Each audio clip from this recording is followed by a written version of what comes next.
శ్రీ గురుభ్యో నమః శ్రీ మహాగణపతే నమః. తులారాశి వారికి రాబోతున్నటువంటి సెప్టెంబర్ నెలలో ఎలా ఉండబోతుందని నేను చూద్దాం. సెప్టెంబర్ నెలలో మనం గమనించినట్టయితే ముందుగా గ్రహస్థితి చూద్దాం. గ్రహస్థితి రీత్యా తులారాశి వారికి వచ్చేటప్పటికి పంచమంలో శనిగ్రహ సంచారం, అదేవిధంగా రాహు వచ్చేటప్పటికి షష్టమంలో అనుకూలమైనటువంటి స్థానాల్లో, వ్యయ స్థానాల్లో కేతుగ్రహ సంచారం జరుగుతుంది. అదేవిధంగా ఈ రాశి వారికి వచ్చేటప్పటికి మిగతా గ్రహస్థితిలో మార్పులో వచ్చేటప్పటికి గురువు అష్టమంలో ఉన్నాడు. ఇప్పుడు కుజుడు భాగ్యస్థానంలో సంచారం జరుగుతున్నది. ఇప్పుడు జరగబోతున్నటువంటి రవిగ్రహ సంచారం ఒకటే ఉంది సెప్టెంబర్ నెలలో. సెప్టెంబర్ నెలలో రవిగ్రహ సంచారం బేసిక్గా వీళ్ళకి జరుగుతున్నది లాభస్థానంలోంచి వ్యయ స్థానంలోకి రాబోతున్నాడు. అంటే ఈ రాశి వారికి వచ్చేటప్పటికి సింహరాశిలో ఉన్నటువంటి రవి వచ్చేటప్పటికి రాబోతున్నటువంటి కన్యా రాశిలోకి వస్తున్నాడు. ఇటువంటి గ్రహస్థితి మరియు అదేవిధంగా బుధుడు సెప్టెంబర్ 4వ తారీఖున కర్కాటక రాశిలోంచి సింహరాశిలోకి, తర్వాత 18వ తారీఖున సింహరాశిలో నుంచి తన యొక్క మార్పు వచ్చేటప్పటికి కన్యా రాశిలోకి వస్తుంది. వీటన్నిటితో పాటు శుక్రగ్రహ సంచారం అనేది సెప్టెంబర్లో 18వ తారీఖున మార్పు జరుగుతున్నది. తులారాశిలోకి జన్మరాశిలోకి జరుగుతున్నది. ఎటువంటి గ్రహస్థితి రాబోతున్నటువంటి సెప్టెంబర్ నెలలో ఎటువంటి ఫలితాలు ఇస్తుంది అనేది చూద్దాం.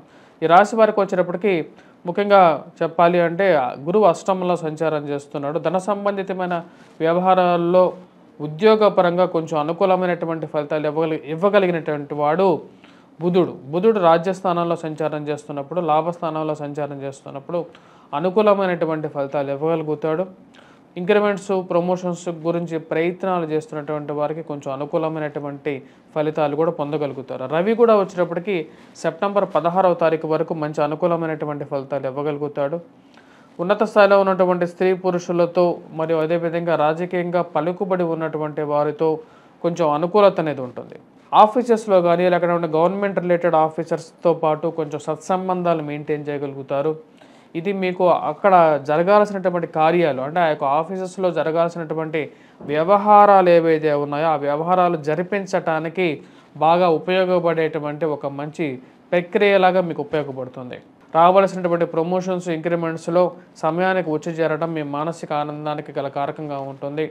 వెయిట్ చేస్తున్నటువంటి కాలం సమయానికి వస్తుంది అని మీరు ఆలోచిస్తారో అది రావడం జరుగుతుంది. భాగ్యస్థానంలో ఉన్నటువంటి కుజుడు అంత యోగాన్ని ఇవ్వడు ఈ రాశి వారికి. కుజుడు యొక్క దృష్టి వచ్చేటప్పటికి వ్యయ స్థానంలో ఉన్నప్పుడు కొద్దిగా అధికమైనటువంటి ఖర్చు అనేది ఎక్కువగా ఉంటుంది. తండ్రి గారితో, తండ్రి తరపు బంధువులతో పరపత్యాలు, గొడవలు, అనవసరమైనటువంటి గొడవలు మరియు అదేవిధంగా ఉన్నత స్థాయిలో ఉన్నటువంటి ఎవరైతే మీ యొక్క ఆఫీసర్స్తో కూడా కొన్ని జాగ్రత్తలు తీసుకొని మీరు మాట్లాడాల్సినటువంటి ముఖ్యమైనటువంటి ఇష్యూ.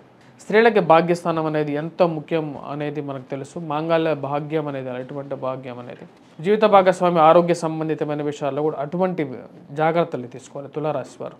అష్టమంలో ఉన్నటువంటి గురువు యోగ్యాన్ని ఇవ్వట్లేదు. విద్యార్థులు కొద్దిగా కష్టపడి చదవాలి. విద్యార్థులకు మొదటి 15 రోజులు కొంచెం అనుకూలమైనటువంటి ఫలితాలు ఇవ్వగలుగుతుంది. కొద్దిగా యాక్టివ్గా కూడా చదవగలుగుతారు. అదేవిధంగా ఫలితాన్ని కూడా ఇవ్వగలుగుతారు. మొదటి 16 రోజులు వచ్చేటప్పటికి రవి యొక్క అనుకూలత అనేది బాగా కలిసి వస్తుంది రాశి వారికి. 16 రోజుల్లో వచ్చేటప్పటికి రాశి వారికి రవి యొక్క అనుకూలత బాగా ప్లస్ పాయింట్గా మారుతుంది.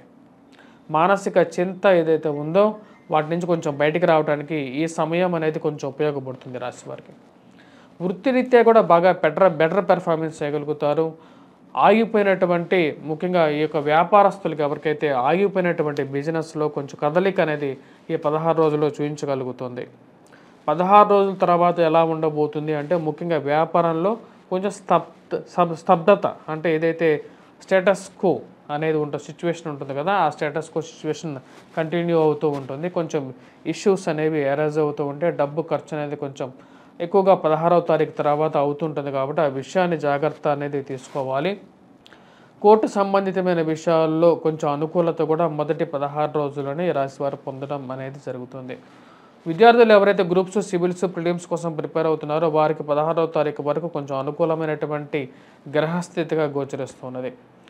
16వ తారీఖు తర్వాత కూడా ఈ రాశి వారికి జన్మరాశిలోకి 18వ తారీఖు తర్వాత జన్మరాశిలోకి రాబోతున్నటువంటి శుక్రుడు సుఖాన్ని, భోగాన్ని ఇవ్వగలుగుతాడు. సుఖాన్ని, భోగాన్ని అంటే ప్రశాంతమైనటువంటి జీవితాన్ని, మంచి తిండిని, మంచి నిద్రని, ఆరోగ్యపరంగా కూడా కొంచెం బెటర్మెంట్ని ఇవ్వగలుగుతాడు. శుక్రుడు జన్మరాశిలో సంచారం చేసేటప్పుడు అటువంటి సుఖాన్ని ఇవ్వగలుగుతాడు. మంచి తిండి, మంచి సుఖమే అందరికీ ఎవరికైనా కావాలనుకుంటారో అటువంటి స్థితి, మానసిక ప్రశాంతత కూడా ఇవ్వగలుగుతుంది. మరి ఈ రాశిలో ఉన్నటువంటి వారు వివాహ ప్రయత్న సంబంధితమైన విషయాల గురించి ప్రయత్నాలు చేస్తున్నటువంటి వారు 18వ తారీఖు తర్వాత వీరికి మంచి సంబంధ విషయాల్లో కొంచెం అనుకూలమైనటువంటి ఫలితాలు పొందగలుగుతారు. శుక్రుడు జన్మరాశిలో సంచారం చేసేటప్పుడు వివాహ ప్రయత్నాల్లో కొంచెం అనుకూలమైనటువంటి ఫలితాలు కూడా రావడం జరుగుతుంది. అది వివాహ ప్రయత్నాల్లో ప్రేమ సంబంధితమైన వ్యవహారాల్లో కొంచెం ఒక అడుగు ముందుకు పడటానికి సౌకర్యవంతంగా ఉంటుంది.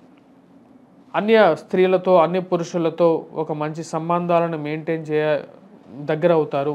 వేరే ఒక స్త్రీలతో ఒక మంచి సంబంధాన్ని బాంధవ్యాన్ని ఎస్టాబ్లిష్ చేసుకోగలుగుతారు. ఎందుకంటే శుక్రుడు జన్మరాశిలో ఉన్నప్పుడు అటువంటి ఫలితాన్ని ఇవ్వగలుగుతుంది. ఈ రాశిలో ఉన్నటువంటి వారు వృత్తిరీత్యా బాగా రాణించగలుగుతారు. కాకపోతే ఖర్చు అనేది కొంచెం ఎక్కువగా వేధిస్తూ ఉంటుంది.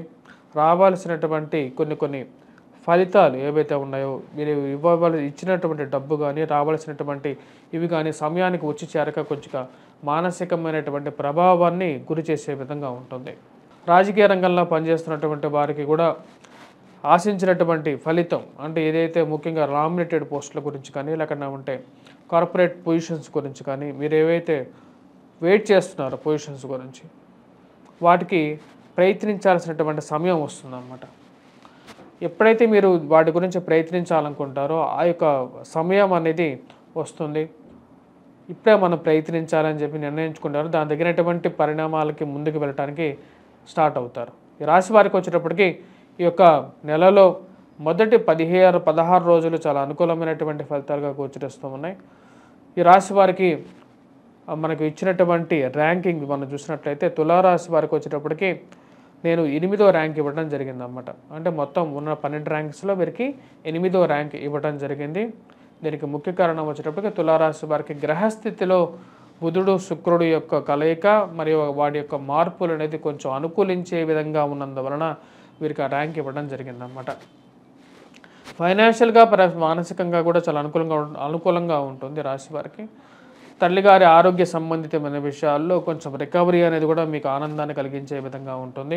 ఓవరాల్గా ఈ నెలలో ఈ రాశి వారికి వచ్చేటప్పటికి మంచి అనుకూలమైనటువంటి ఫలితాలుగా చెప్పచ్చు. విదేశీయాన ప్రయత్న సంబంధితమైన విషయాలు కూడా అనుకూలించే విధంగా ఉంటుంది. విద్యార్థులు కొద్దిగా కష్టపడి చదవాలి, ఎందుకంటే గురువు యొక్క అనుకూలత అనేది తక్కువగా ఉంది. ఈ రాశివారు శ్రావణ మాసంలో ఎటువంటి పరిహారాలు చేసుకుంటే బాగుంటుంది తులారాశి వారికి అనేది చూద్దాం. తులారాశి వారికి ముఖ్యంగా చామంతులతో అమ్మవారికి కానీ విష్ణుమూర్తికి కానీ లేకపోతే శివయ్యకి కానీ లేకపోతే వెంకటేశ్వర స్వామికి కానీ మీరు పూజించినట్లయితే మంచి అనుకూలంగా ఉంటుంది. ఎందుకంటే పసుపు మరియు అదేవిధంగా చామంతులు అంటే చామంతిని పసుపులో అద్ది మనం వెంకటేశ్వర స్వామి ముందు కానీ లేకపోతే అమ్మవారికి కానీ సమర్పించినట్లయితే ఎక్కువగా అనుకూలమైనటువంటి ఫలితాలు పొందగలుగుతారు.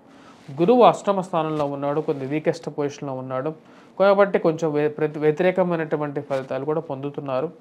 దానికి ముందుకు వెళ్ళాలి అంటే సమయానికి అవ్వవలసినటువంటి పని అవ్వకుండా అవరోధాన్ని కలిగిస్తున్నట్లయితే మటుకు ఇటువంటి పరిహారం చేయండి. శ్రావణ మాసంలో మీ అందరికీ శుభం జరుగుతుంది. ముఖ్యంగా ఎవరైతే దీర్ఘ సుమంగళిగా ఉండాలనుకుంటున్నారో వారికి మంచి ఇదిగా పొందగలుగుతారు. అదేవిధంగా ఎవరైతే ఈ రాశి వారు ముఖ్యంగా ఎరుపు తెలుపు పూలతో కూడా కలిపి పూజించినట్లయితే రాబోతున్నటువంటి లక్ష్మీ వారం లక్ష్మీ వారం శుక్రవారం ఆదిలక్ష్మిని శ్రావణ మాసంలో మీరు పూజించాలనుకున్నప్పుడు అమ్మవారిని ఎరుపు తెలుపు మరియు అదేవిధంగా చామంతులను ఎక్కువగా వాడిని పూజించినట్లయితే మీకు శుభం కలుగుతుంది.